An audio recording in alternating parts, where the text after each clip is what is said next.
We do have a battery on the front of the unit, two 20-pound propane cylinders that are full except for what we use to service the trailer.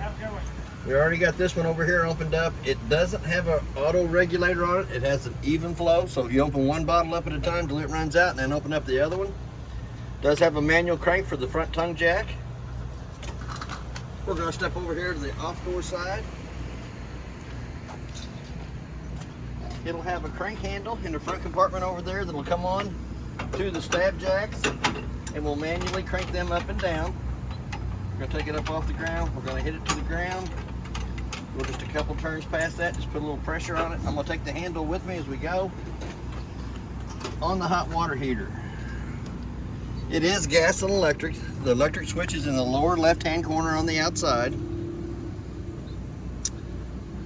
The gas switch is going to be on your inside, but it also, you want to make sure that it's got water coming out of the pop-off valve before you turn on electric or gas. It does have an anode rod where the drain plug is. And an anode rod will actually draw all the impurities out of the water to that rod, eats up the rod instead of eating up the inside of the tank. But that is where you'll change and drain the water for the hot water heater. Then you got a power cord next. It's 30 foot long, plugged into the building over here to the side, and a park hookup for power cable or coax if you wanted to hook a satellite dish up to it. You got your freshwater tank fill at the top and your city water connect at the bottom. If you hook onto it with a water hose to the city water connect, I always suggest putting a regulator on it. It cuts the water pressure down between 41 and 45 pounds of pressure. Right down underneath the hot water heater, there is two low water drain points. You'll use those in between trips and for winterizing and de-winterizing of the trailer.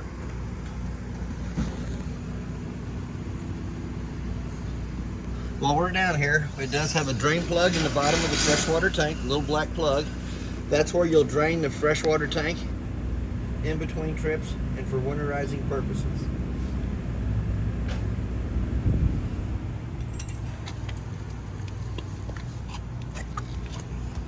The two little flip locks on the side of the slide room have to be turned up, turned sideways, allows the bar to go back in for pulling it out.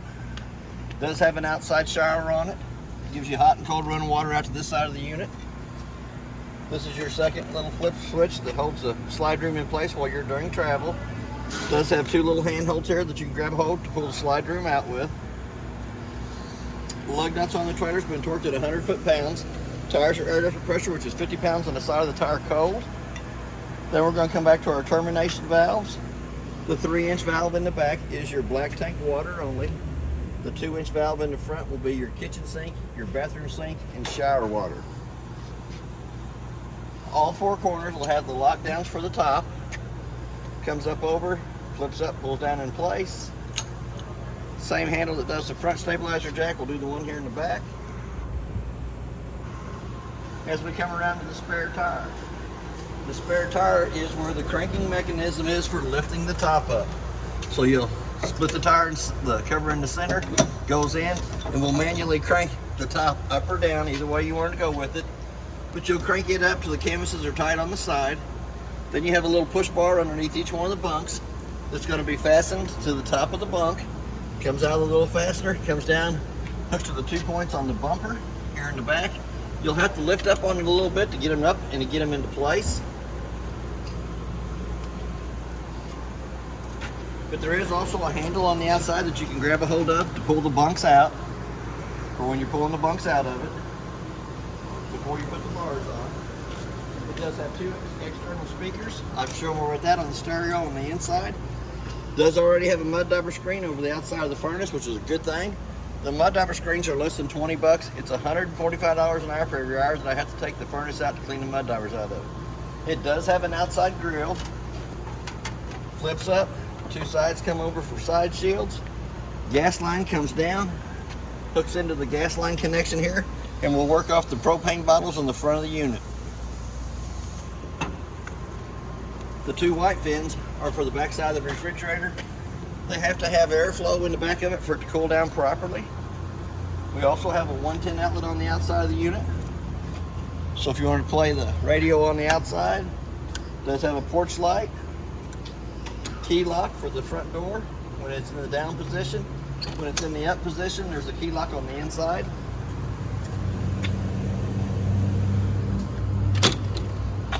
We're going to come up to the front compartment. In the front compartment, there's 2 more pieces of canvas.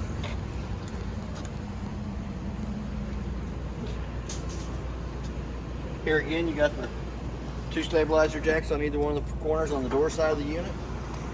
Steps are pretty simple. They slide out, lock in place. We're going to go to the inside of the unit. As we're stepping in the unit, there is 2 fire extinguishers on the left-hand side. An older one and a new one. We have a switch here that turns the 3 lights in the center of the coach on. Then we have our stereo here to the right side, on and off button for it. Speakers show you zones 1 and 2. Once we come into the unit, there's 2 white tabs on top of the door. They turn sideways, allow them to go through the slots. It's cabled on either side, so the door will slide up. Clips in place with the 2 little buttons on either side for holding the door up when you get ready to put the unit down. Pretty good sized little storage cabinet here in the front. Does have another spare tire and some extra parts that was in the unit when they serviced it. Also has a microwave. We'll come right down below it. On each one of the drawers, you have to turn them sideways before the drawer will open. Got a little locking mechanism on the front of them to keep the drawers in place. Does have 2 speakers on the inside of the unit. The connection right above that is the thermostat for the furnace. It is in the off position. All you have to do is turn it to the right hand side to the temperature you want the room to come up to. Automatically the blower on the furnace is going to come on. It'll go through 3 lighting processes to light on gas. Usually lights the second time, but there is a grill in the front of it that you can look through, a little glass eye, and you can actually see the flames burning on the inside of it. Here's your connection for your park cable or satellite from the outside. Does have a 110 outlet here with a cord going underneath the mattress that goes up to the wall, goes over to the air conditioner. But this cord has to be unplugged when you slide the bunks back in. So anytime you slide the bunks out, you'll have to plug this cord in for the AC to work. There's going to be another push-out bar underneath the front bunk. It will come out, goes to between the 2 screws on the outside bar, slide it out, push it up to where the pin goes in. Does have a clothes rack on the side over here. And while we're sitting here looking at them canvases, I'm going to go ahead and explain to you. For the canvases to be watertight, the zippers have to be in the upmost position of the window. Even on the sides. They have to be in the most upright position for them to be watertight. It does have privacy curtains on either one of the bunks. It does have curtains for every one of the windows. And they are brand new curtains to the customer who had it last. Put the new curtains in it right before they traded it in. We're going to come over here. We're going to go underneath this bunk. So I'm going to put the 2 back cushions up to the top. We're going to lift it up. And it's going to show you the access to the back of the hot water heater. The hot water heater was 1 valve down at the bottom that gets turned sideways for winterizing purposes, so that it makes a loop at the back of the hot water heater without having to fill the hot water heater. There's no valve at the top, just the very one down at the bottom, and it is in the operating position now.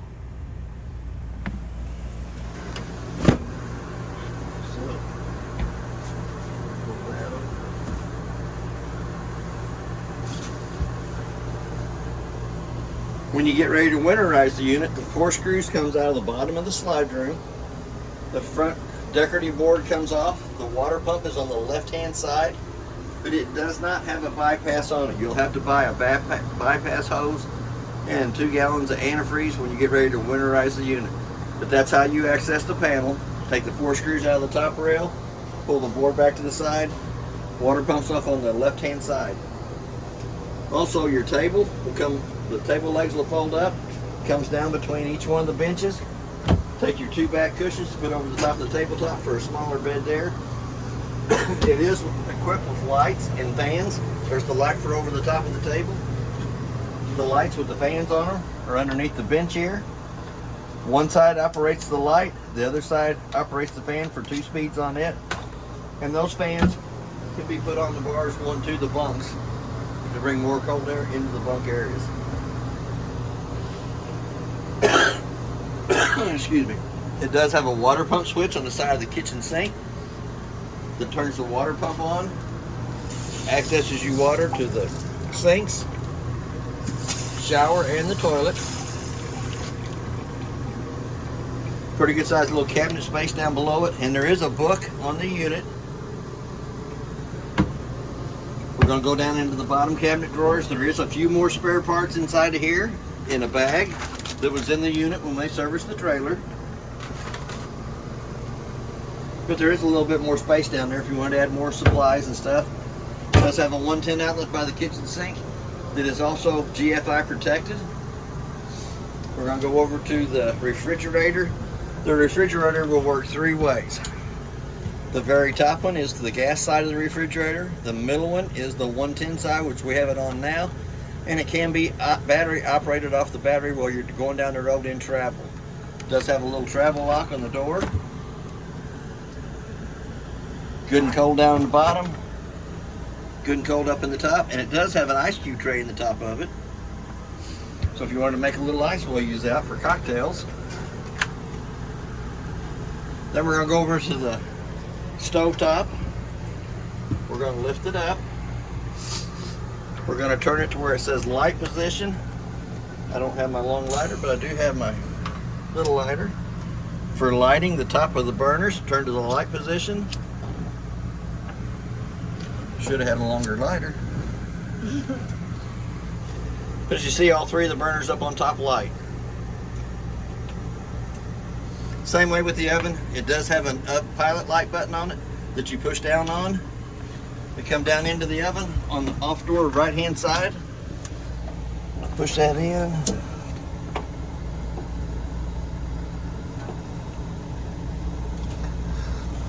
Light the pilot on the oven. Let it run for just about a minute, which heats the thermocoupler right above it up. Once the thermocoupler comes up to temperature, we'll let it sit for a minute. Then you ought to be able to dial it up for the temperature you want the oven to light at. It's no big boom boom. You light the pilot light first, let it run for about a minute, which heats the thermocoupler up, and then you can turn it up to the temperature you want so that you can use the oven. Everybody's afraid of the ovens having to be hand lit. It ain't no real big deal. We're going to come back to the furnace again. When you're lighting the furnace with the thermostat up by the front cabinet, if you look right through the grill on the front of it, there is a little glass eye inside there that you can actually see the flames burning in when the furnace is lit. You should be able to tell the temperature change in about a minute's time. We have one more 110 outlet on the back bunk side. Right down below it, we have a carbon monoxide LP detector. Now that we got the stovetop turned back off, I'm going to lay the grill down over it. It's going to have one more push-out bar here at the top. Got a little push-in button that comes out. It will go between the 2 screws on the very outside bar. Push against it, bring it up, slide it up in here. The lights can be individually turned on and off if you wanted them off. Your plug-in for your light and fan in the back is on the double glass window on the lights. You do have privacy curtains on either side. Now the privacy curtains are still new. So I'm going to slide it back out of the way. We're going to go into the bathroom. Here again, it does have a light for the bathroom. It has a light switch on the bottom of the cabinet that turns the light in the bathroom area on. In the bathroom area, we have our shower. Hot water on the left side, cold water on the right side of the faucet. It does have a shower curtain that can be pulled around to keep it watertight. It does have a toilet in here. It does have a foot push pedal on the left hand side for flushing and bringing water into the toilet. Your dump valves are on the outside, but also your top of your cabinet will fold down, slides down into a square. Door side will tilt over to the side as it comes down in the center aisle of the camper for travel. We're going to come back to the air conditioner. Now it does not have a heat option strip in it, but you'll want the biggest part of the blue knob, pointing towards the arrow at the bottom, you have a high cool, low cool, high fan, and 2 low fans. So, and it goes back to stop. So we'll hit the low fan first, low fan second, high fan, low cool, and high cool. It does have a filter underneath the canister here. The cleaner you keep the filter, the quicker it'll cool down and maintain its temperature better. But it vents out both vents at the sides, going towards each one of the bunks. Also has a smoke detector in the ceiling in the front of the unit. And that's basically, oh, it does have an awning on it too, that it is a freestanding awning that has to be staked down into the ground. And we can't stake it down into the concrete, so it just rolls down. 2 legs at the bottom arms come out, come down to the ground and get staked. There's 2 more arms on it that come up and go to the very top of the trailer.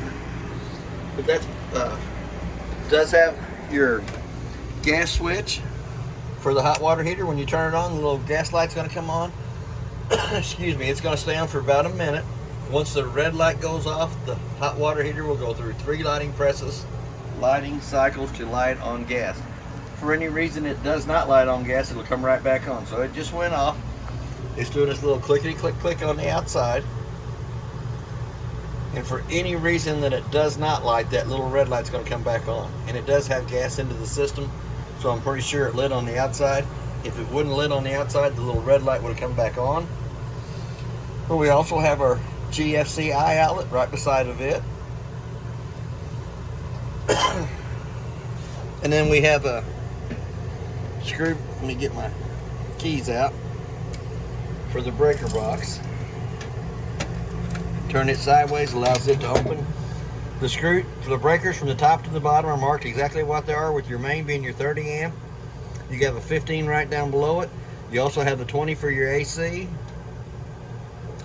Receptacles and door side ignition. Car fuses on the right hand side. Start out with your 20 amp being your first, 15s being the next 3 down below there, and there's several spots on the bottom in case you wanted to add another 12 volt system to it. But they also have the little red light on the side of them. For any reason one of those 12 volt fuses would blow, the little red light on the right hand side comes on, indicating that the fuse that it's by is blown. So we're going to stick that right back up. There is access underneath the front bunk too. I'm going to go ahead and turn that hot water heater back off. But there is a pretty good sized cabinet door right here at the front that'll access you into that front storage compartment. Does have a little handle on it that locks the cabinet door in place. And then when you get ready to take it down, you'll have to take your bathroom down first. Your table comes down between the 2 benches. 2 back cushions come over that. The 2 white tabs up here at the top of the door turn sideways, allows them to come through the metal piece. They'll run on the cables this way. It'll slide back over here, then comes back up, comes to the button right here, the bottom of the door. And then the top of the door will be Velcroed back in place with these 2 little buttons right here. Then when you go to the outside, there's an arm on the back side here, and an arm on the back side here that comes off the 4 bars that hold the roof up. You'll slide the bunks in, and you use the manual crank in the spare tire in the back for cranking the room down. Thank you for your time.